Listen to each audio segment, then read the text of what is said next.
Cartoon Network has given us so much over the years.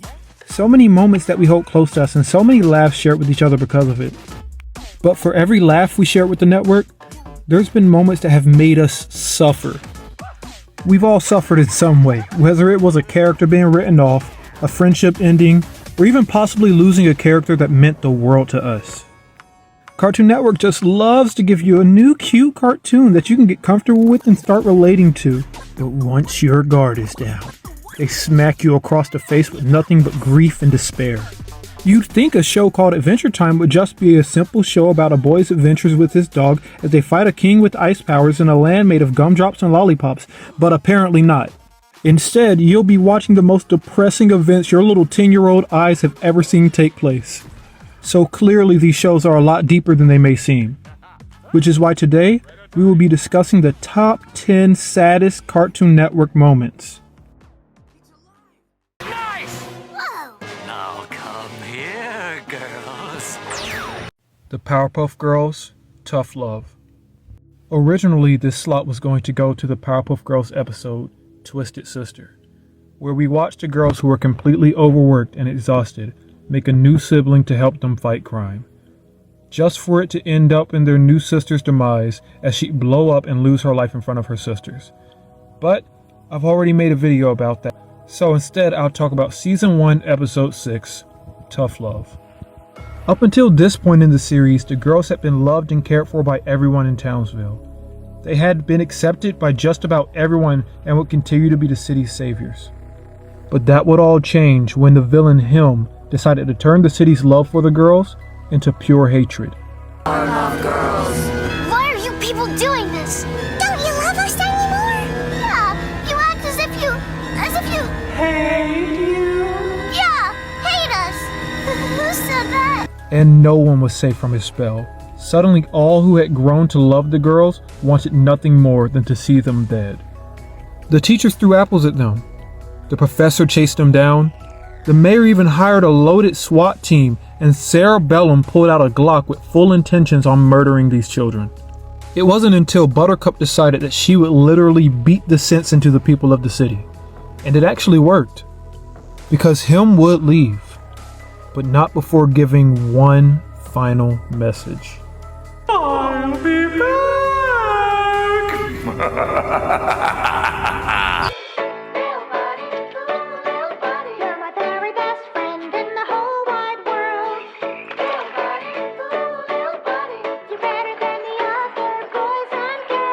Clarence, little buddy. Okay, I don't care what the popular opinion is, I love Clarence. It's such a fun and cute show about this little weirdo of a kid who's just super sweet and also kind of gross, but it doesn't matter because he's everything that embodies being a kid. Which just makes it all the more sadder when we see what happens to a genuine kid after just one bad day. In Season 1, Episode 41 entitled Little Buddy, we see Clarence has an old, dirty, and really beaten up doll that he wanted to show off to the class. Once the class was let out for recess, he naively wanted to share his joy of the doll with the rest of the class, but he was just ignored and turned away. Even by his best friend Sumo, but that doesn't stop him. He gives it one final effort, and the kid he attempts to play with trips over himself and ends up hurting himself, which led to Clarence being sent to timeout for 5 minutes, despite the fact that he didn't do anything to the kid. He was told that if he spoke while in timeout, then his time would be doubled, so he sat there while remaining optimistic that he'd get to go out there and play again once his timeout is over. He sat there for what felt like days, waiting on the teacher to let him out and play, and of course she forgot to let him out. So now he sat there for double the time that he was supposed to. Yet that didn't stop him. After finally being let out, he remained optimistic and ran towards the playground, but as soon as he stepped foot on it, the bell rang. And to make matters worse, the teacher whose fault it was scolded him and told him to get over it. And that was the final straw. He fell into a depression and started spiraling out of control, doing whatever he could so he'd end up in detention. I'm feeling cruddy, I miss my little buddy now. Weird stuff is going on. I said weird stuff is going on around me. I said weird stuff is going on. even recognize myself.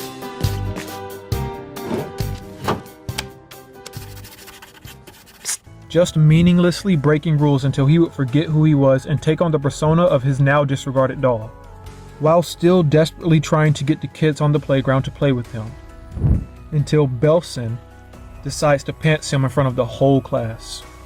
And this is where we would see Clarence reach his boiling point. Up until this point, we had rarely seen Clarence get mad, but he'd had enough. So he punched Belson in the face so hard that he flew off his feet.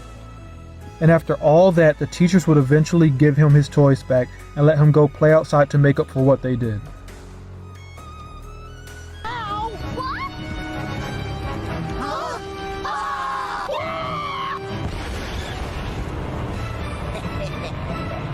In the Kids Next Door episode End, we see the consequences of kids becoming teenagers and what fate awaits them when it happens. The episode starts off with number 1 being ambushed while fishing with his father. Number 86 and her crew accuse number 1 of being 13 years old and states that he needs immediate decommissioning. After number 1 escapes to other Kids Next Door members and tries to plead his innocence, he ends up escaping to the treehouse to form a plan. But before he could do that, he sees that the ones that were chasing him have already started to confiscate his treehouse. And in order to do that, they would need to chop down and steal his headquarters, which they did. The headquarters that had become so familiar and identified with our lead characters was now no longer there. This sends number 1 over the edge, so he escapes and stumbles across another member who claims he can help him clear his name. Number 1 then gets number 2's baby brother to drive him out into space so he can rescue his friends. But despite his best efforts, he would ultimately fail. The rest of the Kids Next Door had had their minds erased and had forgotten everything that they had ever been through.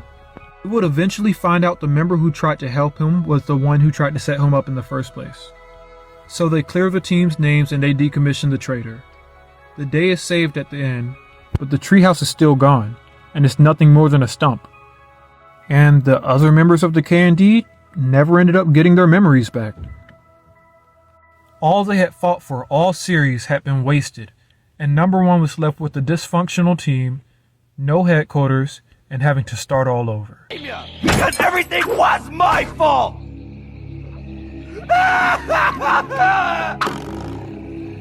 Yeah, you heard me! Edd, Edd, and Eddy, Big Picture Show. I know I'm kind of cheating here. This is technically a movie and not an episode, but I believe that it deserves a spot here. Edd, Edd, and Eddy was such a wonky and charming show. Created by Danny Antonucci as a dare, this show had no right to be as good as it was. The movie is about Eddie's quest to find his brother, who he thinks is his hero. Along the way, they come across obstacles and barriers that make them want to turn back, but Eddie reassures them that when they get to his brother, it'll all be worth it. He spends his whole trip bragging about his hero, and after a rough journey, we finally get to meet him. Oh, bro! What would I do without you? You are so my hero! Happy place, Double D! Happy place! And after all that, we see that his brother is nothing like the man that Eddie described. Eddie made up so much about how great his brother is that he tricked himself into thinking that his brother really cared about him. Dude, Eddie's brother is a real jerk. Bro, give it up! Give it up? I thought you wanted to hang with your hero. I do, bro, I do! But in reality, at least on his surface, all it seems that he wants to do is beat Eddie up and abuse him in front of his friends. Seeing Eddie, whose ego is usually so high and is so confident, get beat on felt realer than most slapstick jokes in the series. Even Kevin and the rest of the Quartersack kids try to stand up for him. And after some antics that led to Eddie's brother getting knocked out by a door, we see Eddie laying on the ground, defeated and embarrassed. I made it all up, Double D! Everything about my brother was a lie. I just made things up so people would like me, think I was cool. But boy was I wrong! Scam my brother, this. When am I gonna learn, Double D? I think you just have it. And it's there when he confesses that everything he told was a lie, and that he's never gonna learn from his mistakes. And Double D reassures him that he's making an effort, and in that way, he's already started.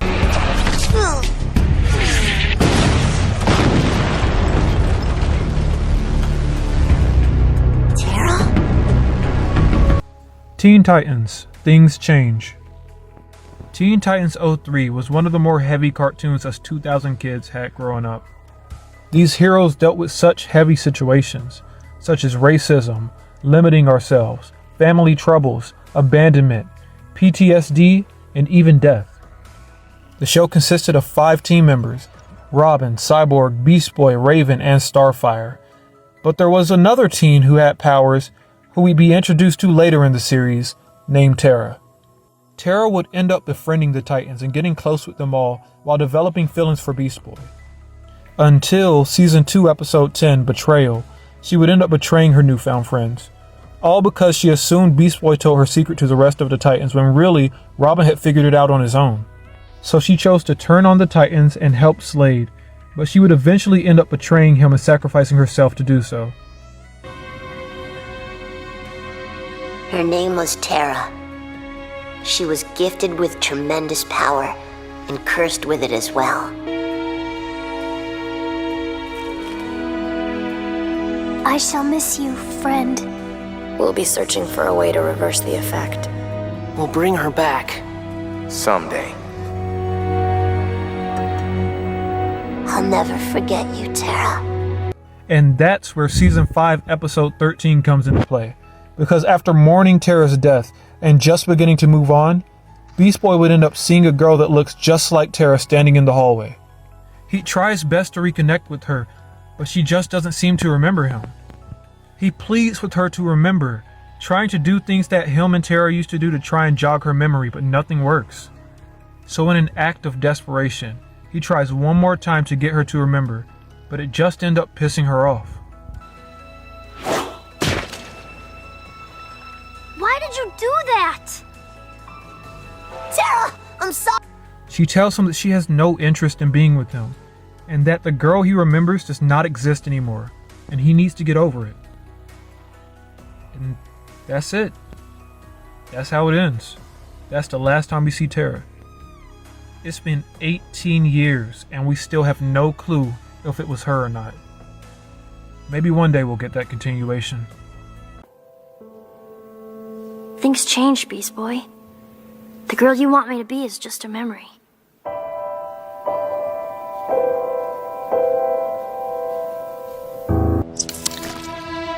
Here. Ew. See? Now I gotta come back. Keep it safe for me till then. See you in a few, Sparks. You watch your back, all right, Elbow? OK KO, Let's Be Heroes, The Sandwich Incident. OK KO is probably one of the most underrated shows to ever air on Cartoon Network. It is incredible, but I wouldn't blame you if you thought that it was just nothing more than childish humor and cartoonish imagery. But you'd be absolutely wrong. This show about a kid who just wants to be a hero is so much deeper than it seems. There's so much creativity crammed into every single frame of this series, and so much love put into every single episode. And while most episodes follow the main character KO, the world of the characters that surround her are equally, if not more entertaining. KO is a kid who has never known his father and gets curious about it from time to time. And the series plays on that every once in a while, but we won't get any real answers until Season 1, Episode 45. Let's take a moment. This is where we learn not who KO's dad is, but what happened to him. Long before KO was born, his mother and Mr. Gar, who went under the name of Elbow, were on the same superhero team. Gar obviously had feelings for Carol, but never knew how to tell her, but she was already in a relationship with a well-known superhero named Laser Blast. While staking out for Laser Blast with Carol, Mr. Gar thinks this is the perfect time to tell her how he feels. They end up seeing Laser Blast enter a building, and they hear a noise, so Carol goes to investigate. But Gar is too determined to let her know how he feels and won't get out of her way. We can be the sandwich! Elbow! Just wait! Get out of the Please, way! no, listen to me. I'm the tomato, and you're whatever part of the sandwich you want to be. Smoked ham? What are you talking about? We don't have time for... Laser blast! And when she finally does get past him, it's too late. An explosion comes from the building. It then warps off the ground, shrinks, and then gets ripped into a black hole, killing Laser Blast. How about one of these? Ah! Not like... Adventure Time, I Remember You. It should be no surprise that Adventure Time ended up on this list. Like I said at the beginning of the video, and will continue to say for cartoons that deserve it, this show is so much more than it seems. I could spend all day and all night talking about the many ways that Adventure Time managed to sneak its way into our hearts. But if I did, I wouldn't be able to do each one of them justice. So instead, I'll be talking to you about Season 4, Episode 25, I Remember You. We open up on Ice King wearing a wig and singing a song to Gunther and talking about how good Marceline's music is, which gives him the idea to create a song, and who better to help him write it and sing it than the Vampire Queen herself. So Ice King and Gunther arrive at Marcy's house, who is very cautious of him, but once she learned why he's there, she agrees to help him write a song. Ice King starts to sing, and the more he sings, the more emotional he gets because of it. But instead, he runs into the kitchen and hides on top of the fridge. She can't help but fall to the ground because of the pain that she feels from how different he is. An empty shell of himself, so deranged and empty inside that she starts to wonder why he even comes around her. No matter how many times she moves, no matter how many times she tries to get away from him, he always finds his way right back to her. And she just doesn't understand why he even comes around her if he doesn't even remember her. But her love for her old friend lingers in her heart, even though she knows that he's gone. So after giving Ice King a hug and him trying to kiss her, Ice King spills all his music onto the floor. Marceline sees all the old newspapers of the Simon that she used to know, and even a photo of herself. And on the back of the photo there are notes from the Simon that was before, and she starts to read them to the Ice King as a last resort to make him remember. But it's just no use. The words being said mean nothing to Ice King. They're just words. But to Marceline, they're words from a friend who she's never gonna see again.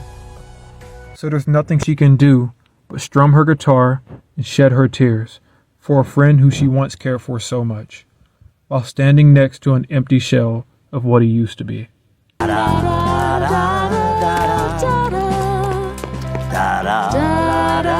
Just in time. Let me see.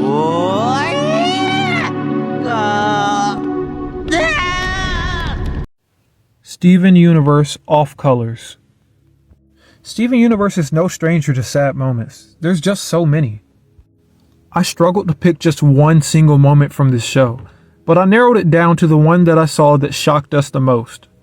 Season 5, Episode 3, Off Colors. Throughout the series, Steven has made friends with mostly everybody in Beach City, but the one person who hasn't been so happy to see him is Lars. Their relationship has been pretty complicated from even before the series officially started. Aren't they all like hot girls? You're not exactly a hot girl, Steven. Well, if I was, I wouldn't be talking to you. Oh, yeah. Good one. You're a joke. You know that, right? You're a big joke. It must be tougher for you, Lars. At least people like jokes. But through the seasons, the relationships between the two would grow, but never as much as it did when they both ended up stranded on a planet that they have never been on before. And after both managed to escape the diamonds, they find themselves in the underworld, where they were being chased by machines created with the function of killing any gem it locates. And this is where we meet the off-colored gems. Gems that are seen as defective, unwanted, and not good enough. They'd been hiding from the diamonds and the machines that were created to end them. But while saving Steven and Lars, they accidentally let some of the machines back to their hideout. Steven looks at Lars and tells him that it's gonna be okay. It's okay to be scared. They're in a completely different territory and anything can happen. But Lars wipes his tears and decides that he wants to do whatever he can to protect the off-colored gems. He doesn't want to be scared anymore. So while one of the machines were zoning in on a gem, he leaped out and threw a rock at it to distract it, not knowing what would happen. We then learned that the machines were made for gems and it wouldn't work on him because he's fully human, which gives him the more confidence to take down the machines.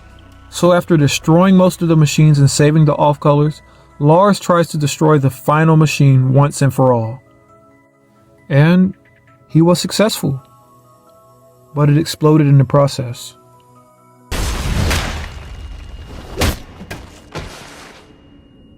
Lars!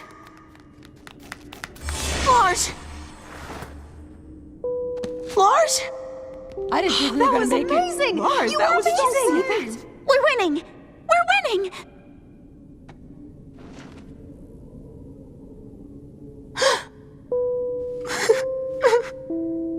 Stephen could do nothing but hold him closely and cry over his friend's corpse.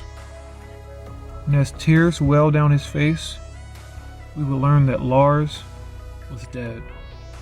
But the tears that streamed from his face, the tears that mourned his lost friends, are the tears that ended up reviving him in the end. But seeing a teenager we became so used to die on screen in a children's cartoon made all of our hearts drop. Even if only for a second.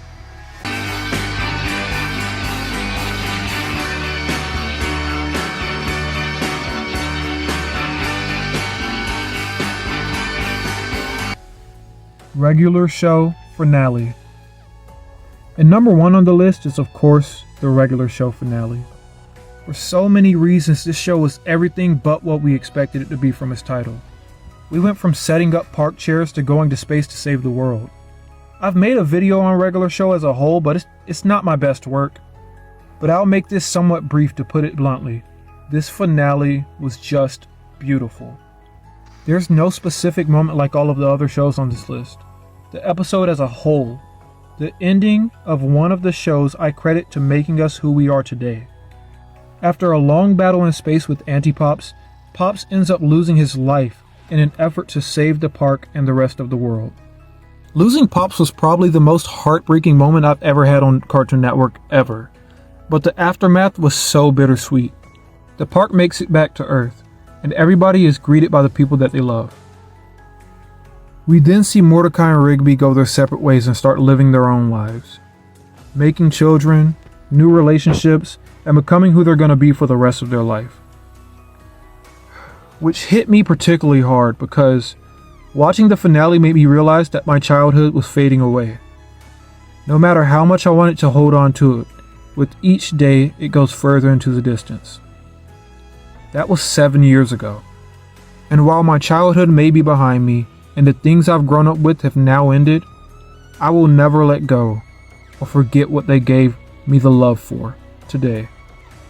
Our age may change, but our heart stays the same, and nothing shows that better than the regular show final scene.